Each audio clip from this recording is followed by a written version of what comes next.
Hi guys, അസ്സാമു അലൈക്കും. Welcome back to my channel. അപ്പോൾ എല്ലാവരും സുഖമായിട്ടിരിക്കണം. അപ്പോൾ അതാ ഇന്നൊരു കുക്കിംഗ് വീഡിയോ ആയിട്ടാണ് കേട്ടോ വന്നത്. ഒരു അടിപൊളി ബീഫ് കറിയാണ്. ഒരു വെറൈറ്റി രീതിയിൽ വെച്ചാണ് ഒരു ബീഫ് കറിയാണ് കേട്ടോ. ഞാൻ ഇതിന് മുമ്പും ബീഫ് കറിയുടെ വീഡിയോ ഇട്ടിട്ടുണ്ട്. പക്ഷേ നമ്മൾ ബീഫ് കറി വയ്ക്കുമ്പോൾ പല രീതിയിലും വയ്ക്കുമല്ലോ. അപ്പോൾ ഇതൊരു വെറൈറ്റി രീതിയിൽ തന്നെ വയ്ക്കുമ്പോൾ തന്നെ അതിൻ്റെ ടേസ്റ്റും ഒരു വെറൈറ്റി തന്നെ ആയിരിക്കുമല്ലോ. നമ്മൾ പല രീതിയിൽ വയ്ക്കുമ്പോൾ അതിൻ്റെ ടേസ്റ്റ് പല രീതിയിലായിട്ട് അങ്ങോട്ട് മാറുവാണല്ലോ. ഇതൊരു അടിപൊളി ബീഫ് കറിയാണ് കേട്ടോ. അപ്പോൾ അതാ നമുക്ക് വീഡിയോയിലേക്ക് പോകുന്നതിൻ്റെ മുമ്പ് ആദ്യം ചാനൽ സബ്സ്ക്രൈബ് ചെയ്യാത്തവരെല്ലാവരും ചാനലൊന്ന് സബ്സ്ക്രൈബ് ചെയ്തിട്ടുണ്ട് കാണാൻ. അപ്പോൾ അതാ നമുക്കപ്പോൾ വീഡിയോയിലേക്ക് പോയാലോ. അപ്പോൾ ദാ ബീഫ് കറി വയ്ക്കാനായിട്ട് ഞാൻ ഇവിടെ 1 കിലോ ബീഫാണ് കേട്ടോ എടുത്തേനെ. അതിൽ എല്ലും ബീഫോടും കൂടി ഉണ്ട് കേട്ടോ. അപ്പോൾ കുറച്ച് എല്ലോടെ ഇട്ടിട്ടുണ്ട്. ബീഫ് കറിയിൽ എല്ലൊക്കെയും കടിക്കാൻ ടേസ്റ്റാണല്ലോ. അപ്പോൾ അതാ 1 കിലോ ബീഫ് മേടിച്ചിട്ടുണ്ട് കേട്ടോ.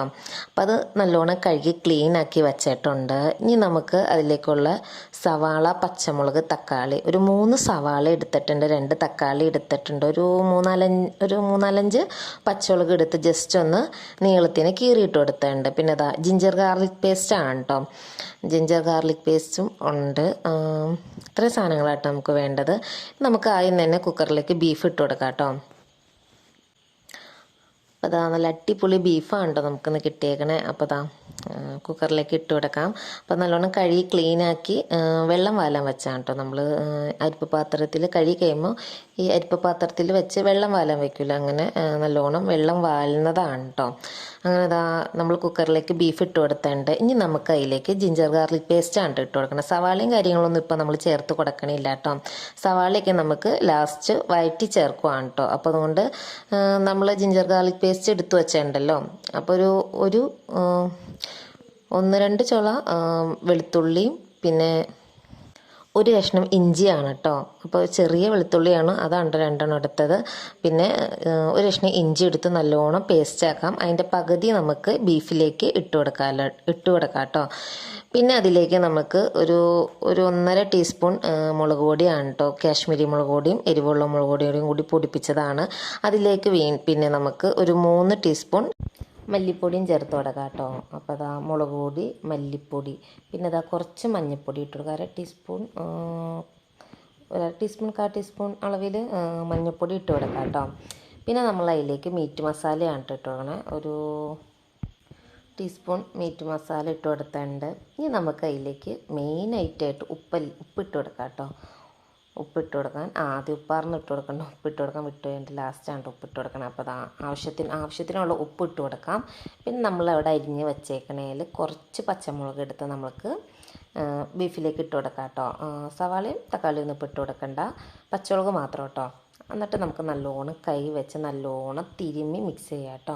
നല്ലോണം കൈ വെച്ച് തന്നെ തിരുമ്മി മിക്സ് ചെയ്തെടുക്കണം കേട്ടോ. എന്നാലാണ് കേട്ടോ അതിൻ്റെ മസാലയും കാര്യങ്ങളിലേക്കും ആ ബീഫിലേക്ക് നല്ലോണം പിടിക്കുള്ളൂ. അത് വെന്ത് വരുമ്പോൾ പ്രത്യേക ഒരു കളറൊക്കെ ആയിരിക്കും.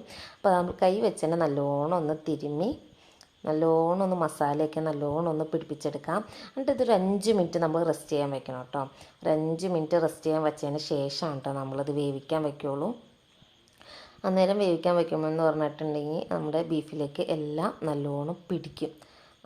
എന്നാലാണ് കേട്ടോ ഒരു പ്രത്യേക ടേസ്റ്റ് വരുള്ളൂ. നമ്മളിപ്പോൾ അതാ നല്ലോണം മസാലയൊക്കെ പിടിക്കാൻ വെച്ച് 5 മിനിറ്റ് കഴിഞ്ഞപ്പോൾ നമ്മളതാ കുക്കറടിച്ച് നമുക്കിനി ബീഫ് വേവിക്കാൻ വയ്ക്കാം.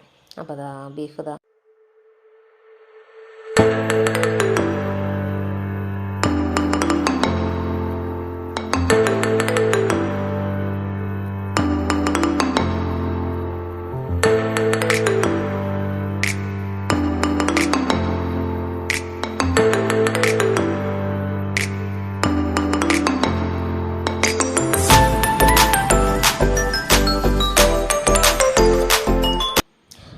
നമ്മുടെ ബീഫ് അവിടെ വേവാൻ വേണ്ടി മാറ്റി വെച്ചിട്ടുണ്ട് കേട്ടോ. ഏകദേശം ഒരു 5-6 വിസിലടിക്കുമ്പോഴത്തേക്കും നമ്മുടെ ബീഫ് നല്ല അടിപൊളിയായിട്ട് വെന്ത് കിട്ടും കേട്ടോ.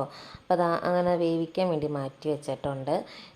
അപ്പോൾ അപ്പോൾ വെന്ത് കഴിഞ്ഞു കേട്ടോ. ഇനി നമുക്കത് ഒരു പാൻ അടുപ്പത്തേക്ക് വെച്ച് കൊടുത്ത് നമുക്ക് ഉള്ളി സാധനങ്ങളൊക്കെ നല്ലോണം ഒന്ന് വഴറ്റിയെടുക്കാം.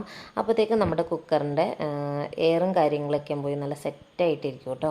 നമ്മൾ ഒരിക്കലും ഇറച്ചിയും എന്ത് ചെയ്യുമ്പോൾ അതിൻ്റെ ഷൂള് നമ്മൾ ഈ ഷൂൾ ഇങ്ങനെ പൊക്കി വിടുമല്ലോ, അങ്ങനെ പൊക്കി വിടരുത്. അതിൻ്റെ തന്നെ ഇരുന്ന് അതിൻ്റെ എയറൊക്കെ പോയി ഇരിക്കുമ്പോഴാണ് കേട്ടോ ഇറച്ചിയിലേക്ക് ഒരു കളറും കാര്യങ്ങളൊക്കെ എപ്പോഴും വരുള്ളൂ. നമ്മൾ അതിൻ്റെ ഷൂള് പൊക്കിയിട്ടിട്ട് പെട്ടെന്ന് എടുക്കുമ്പോഴെന്ന് പറഞ്ഞിട്ടുണ്ടെങ്കിൽ അതിൻ്റെ ഒരു ടേസ്റ്റും ആ കളറും വരില്ല കേട്ടോ. അപ്പോൾ നമ്മൾ അടുപ്പത്തേക്ക് ഒരു പാൻ വെച്ച് കൊടുത്തിട്ടുണ്ട്. ഇനി അതിലേക്ക് കുറച്ച് വെളിച്ചെണ്ണ ഒഴിച്ച് കൊടുക്കാം. ബീഫ് കറി ആകുമ്പോൾ വെളിച്ചെണ്ണ പ്രാധാന്യമാണല്ലോ, സൺഫ്ലവർ ഓയിൽ ഒന്നും ഒഴിച്ച് കൊടുക്കരുത്, വെളിച്ചെണ്ണ എണ്ണ ഒഴിച്ച് കൊടുക്കണം കേട്ടോ. അതാണ് കേട്ടോ ടേസ്റ്റ് കൂടുതൽ. അപ്പോൾ വെളിച്ചെണ്ണ ഒന്ന് ചൂടായി വന്നപ്പോൾ നമുക്ക് അതിലേക്ക് സവാളയും തക്കാളിയും അരിഞ്ഞത് കനം കുറച്ച് അരിഞ്ഞാൽ കേട്ടോ, കുഞ്ഞ് കുഞ്ഞ് പീസായിട്ട് അരിഞ്ഞാൽ നമുക്ക് ഇട്ട് കൊടുക്കാം. എന്നിട്ട് നമുക്ക് കുറച്ച് ഉപ്പും കൂടെ ഇട്ട് കൊടുക്കാം കേട്ടോ, സവാള വഴറ്റി ഇട്ടാൻ വേണ്ടി. മഞ്ഞൾപ്പൊടിയോടെ ഇട്ട് കൊടുത്താൽ കുഴപ്പമൊന്നുമില്ല. ഇപ്പം ഞാനിവിടെ ഉപ്പ് മാത്രം ഇട്ടാണ് കേട്ടോ വഴറ്റിയെടുക്കണേ, പെട്ടെന്നൊന്ന് വഴറ്റി ഇട്ടാൻ വേണ്ടിയിട്ടാണ് കേട്ടോ. ഇനി നമ്മൾ നല്ലോണം ഒന്ന് മിക്സ് ചെയ്ത് കൊടുക്കുക. നമ്മൾ ഈ സവാള നല്ലോണം ഒന്ന് വഴറ്റിയെടുക്കണം. അപ്പം നമ്മളിങ്ങനെ ഒരു 5 മിനിറ്റ് ഇട്ട് ഇങ്ങനെ ഇളക്കി കൊടുത്തുകൊണ്ടിരിക്കുമ്പോൾ നമ്മൾ സവാള നല്ലോണം ഒന്ന് വെന്ത് കുഴഞ്ഞ് കിട്ടും. ആ കുഴഞ്ഞ് കിട്ടണ പരുവത്തിലാണ് കേട്ടോ നമ്മൾ ബീഫിലേക്ക് ഒഴിച്ച് കൊടുക്കണേ. എന്നാലാണ് കേട്ടോ നല്ലൊരു ടേസ്റ്റ് വരുള്ളൂ. അപ്പോൾ നല്ലോണം ഒന്ന് മിക്സ് ചെയ്ത് കൊടുക്കുക. നല്ലോണം മിക്സ് ചെയ്ത് നമ്മൾ കൊടുക്കണം കേട്ടോ. ഇപ്പോൾ ഉപ്പ് ഇട്ട് കൊടുത്താണ്ട്, ഉപ്പൊക്കെ ഇട്ട് കൊടുക്കുമ്പോൾ എന്ന് പറഞ്ഞാൽ പെട്ടെന്നൊന്ന് വഴറ്റി കിട്ടും കേട്ടോ. മഞ്ഞൾപ്പൊടിയോടെ ഇട്ട് കൊടുക്കുവാണെങ്കിൽ നല്ലതാണ്. ഇപ്പം ഞാൻ ഇതിൻ്റെ അകത്ത് ഉപ്പ് മാത്രമാണ് ഇട്ട് കൊടുത്ത് ഉപ്പിട്ട് നല്ലോണം ഒന്ന് ഇളക്കിയതിന് ശേഷം നമുക്കൊന്ന് അടച്ച് വെച്ച് കൊടുക്കാം കേട്ടോ. അതൊരു അടച്ച് വെച്ചൊരു 2-3 മിനിറ്റ് കഴിയുമ്പോഴത്തേക്കും നമ്മൾ വീണ്ടും അത് തുറന്ന് നല്ലോണം ഒന്ന് ഇളക്കി കൊടുക്കുക. അടി പിടിക്കാണ്ടേക്കൊന്ന് ഇളക്കി കൊടുക്കാം. നല്ലോണം ഒന്ന് ഇളക്കി കൊടുക്കണം. നമ്മൾ കയ്യിലാണ്ട് നല്ലോണം കുറച്ച് നേരം ഒന്ന് ഇളക്കി കൊടുത്തതിന് ശേഷമാണ് നമ്മളത് പിന്നെ അത് മൂടി വയ്ക്കാവുള്ളൂ. അങ്ങനെ നല്ലോണം ഒന്ന് മിക്സ് ചെയ്ത് കൊടുക്കണം. അപ്പോൾ നമ്മൾ തക്കാളിയൊക്കെ നല്ലോണം ഒന്ന് ഉടച്ച് കൊടുക്കണം കേട്ടോ. വലിയ വലിയ പീസായിട്ട് കിടക്കേണ്ടത് നമ്മളൊന്ന് ഉടച്ച് കൊടുത്ത് നല്ലോണം ഒന്ന് ഉടച്ചെടുക്കണുണ്ട്. സവാളയും തക്കാളിയോടെയും കൂടി നല്ലോണം ഒന്ന് ഉടച്ച് മിക്സ് ചെയ്തെടുക്കണം. എന്നാലാണ് നമ്മൾ കറി വയ്ക്കുമ്പോൾ ഒരു ടേസ്റ്റ് ഉണ്ടാവുള്ളൂ. അപ്പോൾ നല്ലോണം ഒന്ന് നമ്മൾ എത്രത്തോളം വഴറ്റണോ അത്രത്തോളം നമ്മുടെ ബീഫ് കറി നല്ല സെറ്റായിട്ട് വരും കേട്ടോ. ഇനി നമുക്കതൊന്ന് അടച്ച് മൂടി വെച്ച് കൊടുക്കാം. അത് കഴിഞ്ഞ് ഒരു 3-4-5 മിനിറ്റ് കഴിയുമ്പോൾ വീണ്ടും നമ്മളത് തുറന്ന് നല്ലോണം ഒന്ന് ഇളക്കി കൊടുക്കണം കേട്ടോ. കണ്ടോ, വെളിച്ചെണ്ണയ്ക്ക് നല്ലോണം തെളിഞ്ഞ് വന്ന് തുടങ്ങി. അപ്പം അത്യാവശ്യം നല്ലോണം വഴറ്റി വന്നിട്ടുണ്ട് കേട്ടോ. ഇനി നമുക്ക് അതിലേക്ക് ജിഞ്ചർ ഗാർലിക് പേസ്റ്റ് നമ്മൾ പകുതി നമ്മൾ വേവിക്കുന്ന സമയത്ത് നമ്മൾ ഇട്ട് കൊടുത്തായിരുന്നല്ലോ, അതിൻ്റെ ബാലൻസോടെ നമുക്ക് ഇട്ട് കൊടുത്ത് നല്ലോണം ഒന്ന് മിക്സ് ചെയ്തെടുക്കാം കേട്ടോ. അതിൻ്റെ പച്ചമണയൊക്കെ ഒന്ന് മാറുന്ന രീതിയിൽ നല്ലോണം ഒന്ന് മിക്സ് ചെയ്തെടുക്കണം. പിന്നെ ഈ ബീഫ് കറിയും ബീഫ് വരട്ടുമ്പോഴൊക്കെ നമ്മൾ ജിഞ്ചർ ഗാർലിക് പേസ്റ്റായിട്ട് ഇട്ട് കൊടുക്കുകയാണെങ്കിൽ ഒരു പ്രത്യേക ടേസ്റ്റാണല്ലോ. നമ്മൾ ബിരിയാണിക്കൊക്കെ ആണെങ്കിലും നമ്മൾ ജിഞ്ചർ ഗാർലിക് പേസ്റ്റ് ആക്കിയിട്ടാണല്ലോ ഇട്ട് കൊടുക്കണേ. അപ്പോൾ അങ്ങനെ ഇട്ട് കൊടുക്കുമ്പോൾ പ്രത്യേക ടേസ്റ്റാണ് കേട്ടോ. അപ്പോൾ ജിഞ്ചർ ഗാർലിക് പേസ്റ്റ് ഇട്ട് നല്ലോണം ഒന്ന് മിക്സ് ചെയ്തതിന് ശേഷം ഒരു 5 മിനിറ്റ് അടച്ച് മൂടി വെച്ച് വേവിച്ചെടുക്കാം കേട്ടോ. ഒന്നുകൂടെ ഒന്ന് സെറ്റാകാൻ വേണ്ടി അടച്ചു വെച്ച് കൊടുക്കാം. അപ്പോഴത്തേക്ക് നമ്മുടെ ബീഫൊക്കെ കണ്ടോ നല്ല സെറ്റായി നല്ല അടിപൊളിയായിട്ട് ഇവിടെ വെന്ത് കിട്ടിയിട്ടുണ്ട് കേട്ടോ. കണ്ടോ, ബീഫിൽ ഞാൻ വെള്ളം ഒഴിച്ച് കൊടുത്തിട്ടുണ്ടായിരുന്നില്ല കേട്ടോ. കണ്ടോ, എൻ്റെ അന്ന് വെള്ളം ഇറങ്ങിയത് കണ്ടോ. ഞാൻ കുറച്ച് നേരം വെള്ളം വാലാൻ വേണ്ടി വച്ചതിന് ശേഷമാണ് കേട്ടോ ഞാൻ വേവിക്കാൻ വേണ്ടി വച്ചത്. എന്നിട്ടും ബീഫിൽ നിന്ന് നല്ലോണം വെള്ളം ഇറങ്ങി വന്നിട്ടുണ്ട് കേട്ടോ. അപ്പോഴത്തേക്കും നമ്മുടെ സവാള ഒന്നുകൂടെ നമുക്ക് വഴറ്റിയെടുക്കാം കേട്ടോ. ജിഞ്ചർ ഗാർലിക് പേസ്റ്റിൻ്റെയൊക്കെ പച്ചമണയൊക്കെ മാറി വന്ന് തുടങ്ങി. നമുക്ക് നല്ലോണം ഒന്ന് മിക്സ് ചെയ്തെടുക്കണം. നല്ലോണം ഒന്ന് മിക്സ് ചെയ്തെടുത്തതിന് ശേഷം നമുക്ക് ഇതിലേക്ക് പൊടികളൊക്കെ ഇട്ട് കൊടുക്കണം കേട്ടോ.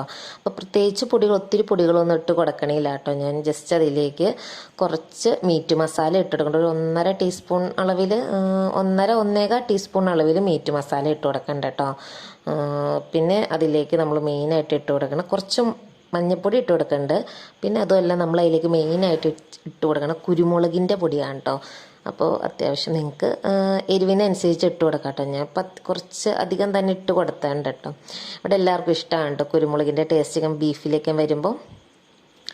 അപ്പോൾ കുരുമുളകിൻ്റെ പൊടിയോടെ ഇട്ട് കൊടുത്ത് നല്ലോണം ഒന്ന് മിക്സ് ചെയ്തെടുക്കേണ്ടത്. ഇതിൻ്റെ അകത്ത് വേറെ മുളക് പൊടിയോ മല്ലിപ്പൊടിയോ വേറെ ഒന്നും ചേർക്കണില്ല കേട്ടോ. കാരണം എന്താണെന്ന് വെച്ചാൽ നമ്മൾ വേവിക്കണ സമയത്ത് അത്യാവശ്യം മല്ലിപ്പൊടി മുളക് പൊടി അതുപോലെ മീറ്റ് മസാല എല്ലാം ഇട്ട് കൊടുത്താണ്. പക്ഷെ എന്നാലും നമ്മൾ ഈ ഉള്ളിയൊക്കെ വഴണ്ട് വന്നു കഴിയുമ്പോൾ നമ്മൾ കുറച്ചൊരു 1.25 ടീസ്പൂൺ മീറ്റ് മസാലയും കുറച്ച് മഞ്ഞൾപ്പൊടിയും അതുപോലെ തന്നെ അതാ 1 ടീസ്പൂൺ കുരുമുളകിൻ്റെ പൊടിയും നമ്മൾ ചേർത്ത് കൊടുക്കുമ്പോൾ പ്രത്യേക ഒരു കളറും പ്രത്യേക ഒരു ടേസ്റ്റാണ്. വേറെ മുളക് പൊടിയും കാര്യങ്ങളൊന്നും ചേർക്കണ്ട കേട്ടോ. മുളക് പൊടിയൊക്കെ നമ്മൾ എൻ്റെ അകത്തേക്ക് ചേർത്ത് ബീഫ് വേവിക്കാൻ നേരത്ത് ആദ്യമേ ചേർത്ത് കൊടുത്തതാണ്. അപ്പോൾ അതാ നമ്മുടെ ബീഫിൻ്റെ ചാറിൻ്റെ കളർ കണ്ടാൽ തന്നെ അറിയാമല്ലോ നമ്മൾ അത്യാവശ്യം മുളക് പൊടിയും കാര്യങ്ങളൊക്കെ ചേർത്ത് കൊടുത്തിട്ടുണ്ടെന്ന്. പിന്നെ നമ്മൾ പച്ചമുളക് ചേർക്കുന്നുണ്ടല്ലോ ഇതിലേക്ക്. പച്ചമുളക് ചേർത്താണ് വേവിച്ചത്, അതുപോലെ തന്നെ മുളക് പൊടി ഇട്ടാണ് വേവിച്ചത്. അപ്പോൾ നമ്മൾ ഈ സമയത്ത് മുളക് പൊടിയോട് ഇട്ട് കൊടുക്കുമ്പോൾ ഭയങ്കര എരിവായി പോകും കേട്ടോ. അപ്പോൾ ഒരുപാട് എരിവ്. പിന്നെ കുരുമുളകിൻ്റെ പൊടിയോട് ഇട്ട് കൊടുക്കുമ്പോൾ ഓവറായി പോകും. അപ്പോൾ അതുകൊണ്ടാണ് കേട്ടോ പിന്നെ മുളക് പൊടി ഒന്ന് ഇട്ട് കൊടുക്കാൻ. അതുപോലെ നമ്മൾ മുളക് പൊടി ഒന്ന് ഇട്ട് കൊടുക്കണ്ട. മുളക് പൊടിക്ക് ഇട്ട് കൊടുക്കുമ്പോൾ അത് വേറൊരു ടേസ്റ്റായിട്ട് മാറും കേട്ടോ. നമ്മൾ ആ വേവിക്കണ സമയത്താണ് നമ്മൾ മുളക് പൊടി ഇട്ട് കൊടുക്കേണ്ടത് കേട്ടോ. മുളക് പൊടി, മല്ലിപ്പൊടി അങ്ങനെയുള്ള ഐറ്റംസൊക്കെ ഇട്ട് കൊടുക്കേണ്ടത്. അപ്പോൾ നമ്മുടെ ബീഫ് അതിലേക്ക് തട്ടിയേണ്ട കേട്ടോ. നമ്മൾ മസാലയും കാര്യങ്ങളൊക്കെ സെറ്റായി വന്നു കഴിഞ്ഞപ്പോൾ നമ്മൾ അതിലേക്ക് വേവിച്ച് വെച്ചായിരുന്നു ബീഫ് അതിലേക്ക് തട്ടി കൊടുത്തിട്ടുണ്ട്. ഇനി നല്ലോണം ഒന്ന് മിക്സ് ചെയ്യാം കേട്ടോ. ആ മസാലയും കാര്യങ്ങളും ബീഫുമായിട്ട് നല്ലോണം ഒന്ന് യോജിക്കുന്ന രീതിയിൽ നല്ലോണം ഒന്ന് മിക്സ് ചെയ്യണം. നല്ലോണം ഒന്ന് മിക്സ് ചെയ്തതിന് ശേഷം നമ്മൾ അടച്ചു വെച്ചൊരു 5 മിനിറ്റ് അടച്ചു വെച്ച് കൊടുക്കാം കേട്ടോ. നല്ലോണം തിളച്ച് വന്നു കഴിയുമ്പോൾ നമ്മൾ മൂടി തുറന്നിട്ട് നല്ലോണം തിളപ്പിക്കുക. നല്ലോണം തിളപ്പിക്കുക എന്ന് വെച്ചാൽ ഇപ്പം ഞങ്ങൾക്കിവിടെ പത്തിരിയുടെ ഒപ്പം കഴിക്കാൻ വേണ്ടിയിട്ടാണ്. അപ്പം അത്യാവശ്യം ഞങ്ങൾ ചാറ് വച്ച് തന്നെയാണ് കേട്ടോ ഞങ്ങൾ ഉണ്ടാക്കണേ. പക്ഷേ ഇത് നമ്മൾ പിറ്റേന്നലത്തേക്ക് നല്ലോണം ചാറൊക്കെ വറ്റിച്ച് നല്ലോണം ഒന്ന് വരട്ടിയെടുത്തിട്ടുണ്ടെങ്കിൽ പ്രത്യേക ഒരു ടേസ്റ്റാണ് കേട്ടോ. അപ്പോൾ നമ്മൾ ഈ പാനിൽ തന്നിട്ട് നമ്മൾ നല്ലോണം ഒന്ന് വയറ്റി ഇടുക. ചാറൊക്കെ വറ്റിച്ച് വയറ്റി എടുക്കുമ്പോൾ അതും വേറൊരു ടേസ്റ്റാണ്. പക്ഷെ ഞങ്ങൾ ഇപ്പോൾ ഈ രീതിയിലാണ് കേട്ടോ ഉണ്ടാക്കണേ. അപ്പോൾ പിറ്റേന്നത്തേക്ക് ഇരിക്കുമ്പോൾ ഞങ്ങൾ എന്നും ഇപ്പം നമ്മൾ തലേന്ന് വെച്ച കറി പിറ്റേന്ന് നല്ലോണം ഒന്ന് വയറ്റിയെടുക്കും. ബാലൻസ് കറി ഉണ്ടെങ്കിൽ നമ്മൾ നല്ലോണം ഒന്ന് വയറ്റിയെടുക്കും കേട്ടോ. നല്ല ചാറൊക്കെ വറ്റിച്ച് നല്ലോണം ഒന്ന് വയറ്റിയെടുത്തിട്ടുണ്ടെങ്കിൽ പൊളിയാണ് കേട്ടോ.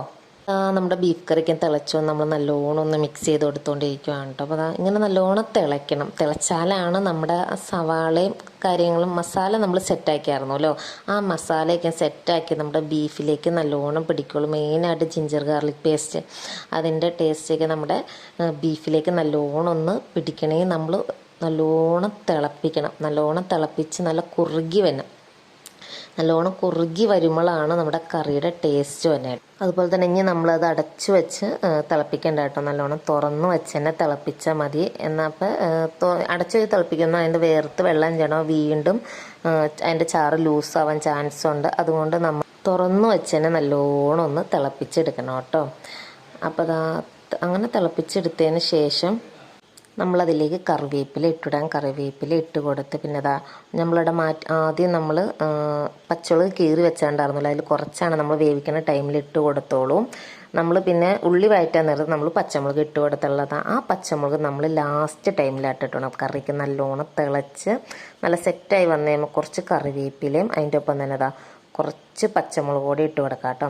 ആ പച്ചമുളകൊക്കെ ലാസ്റ്റ് ഇട്ട് കൊടുക്കുമ്പോൾ എന്ന് പറഞ്ഞാൽ പിന്നെ നമ്മൾ ആ ചൂടാറി തണുത്തേയും ആ പച്ചമുളകിൻ്റെ ടേസ്റ്റൊക്കെ ആ ബീഫിലേക്ക് ഇറങ്ങും. ബീഫിൻ്റെ ചാറിലേക്ക് ഇറങ്ങി പ്രത്യേക ഒരു രുചിയായിരിക്കും കേട്ടോ. അപ്പോൾ നമ്മളങ്ങനെ പച്ചമുളകും കറിവേപ്പിലേക്ക് ഇട്ട് കൊടുത്ത് നമ്മുടെ കറിക്ക് നല്ല ഓഫാക്കി വെച്ചാൽ സെറ്റായി വന്നിട്ടുണ്ട് കേട്ടോ നമ്മുടെ കറിക്ക്. അപ്പോൾ ഇതുപോലെ ഉണ്ടാക്കാത്തവരാണല്ലോ ഒന്ന് ട്രൈ ചെയ്ത് നോക്കണം കേട്ടോ. അപ്പോൾ അത് എല്ലാവർക്കും ഇഷ്ടപ്പെടും. അത്യാവശ്യം അടിപൊളി ടേസ്റ്റാണ് കേട്ടോ. ഇതാണ് ഞാൻ പറഞ്ഞത്. ഇത് നമ്മുടെ തലേന്നത്തെ കറി നമ്മൾ പിറ്റേന്ന് നല്ലോണം വെള്ളം പറ്റിച്ച് നമ്മൾ നല്ലോണം ഒന്ന് വഴറ്റിയെടുക്കണം.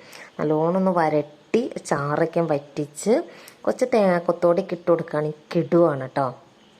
അപ്പോൾ ഞാൻ ഇപ്പോൾ ഇത്രയും ചാറിലുണ്ടാക്കി എന്നാന്ന് വെച്ചാൽ ഞാൻ പറയാം, ഞങ്ങൾക്ക് പത്തിരിയുടെയൊക്കെ ഒപ്പം കഴിക്കാൻ വേണ്ടിയിട്ടാണ് കേട്ടോ. പത്തിരിയുടെയൊക്കെ ഒപ്പം കഴിക്കുമ്പോഴേന്ന് പത്തിരി പൊറോട്ട അതിൻ്റെയൊക്കെ ഒപ്പം കഴിക്കുമ്പോഴേന്ന് ഒരു അത്യാവശ്യം നമുക്ക് ഗ്രേവി വേണമല്ലോ, അതുകൊണ്ടാണ് കേട്ടോ. അപ്പോൾ നമ്മുടെ ഇന്നത്തെ വീഡിയോ ഇത്രയേ ഉള്ളൂ കേട്ടോ. അപ്പോൾ വീഡിയോ ഇഷ്ടമായെങ്കിൽ എല്ലാവരും ലൈക്ക് ചെയ്യുക, ഷെയർ ചെയ്യുക, മറക്കാതെ സബ്സ്ക്രൈബും ചെയ്യുക കേട്ടോ. കാരണം ചാനൽ സബ്സ്ക്രൈബ് ചെയ്താലാണ്ട് പുതിയ വീഡിയോസ് ഇടുമ്പോൾ നിങ്ങൾക്ക് നോട്ടിഫിക്കേഷൻ കിട്ടുള്ളൂ. അപ്പോൾ അടുത്തൊരു വീഡിയോയുമായി കാണാം. അസ്സലാമു അലൈക്കും.